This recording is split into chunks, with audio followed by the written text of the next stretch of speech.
അയ്യോ ചുൾബുൾ ആ കാറിലാണല്ലോ. അവനെ എങ്ങനെയെങ്കിലും രക്ഷിക്കണം. ആ കാർ അങ്ങോട്ട് അപ്രത്യക്ഷമാക്കിയേക്കാം. അകിടം പകിടം ആലം ഫാലം ഇക്കിടം തിക്കിടം ദം ദമാദം.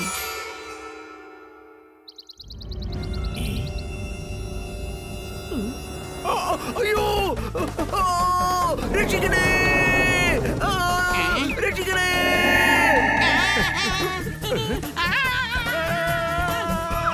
അതെ, ഞാനിവിടെ ഉള്ള കാര്യം ആരോടും പറയരുത് കേട്ടോ. ഞാൻ ഇവിടെ നിൽക്കുന്നുണ്ട്. എന്നെ രക്ഷിക്കണേ. അച്ഛൻ ഇവിടെ ഉണ്ടായിരുന്നോ? ആ മോനെ, ഞാൻ എന്തിനാ വെറുതെ അലറി വിളിച്ചത്? ഞാൻ വല്ല സ്വപ്നം കണ്ടതായിരിക്കും. ശരിക്കും ഞാൻ എന്താ സ്വപ്നം കണ്ടതാണെന്ന് തോന്നുന്നു. ബൈ ബൈ മോനെ. ബൈ ബൈ അച്ഛാ. ബൈ.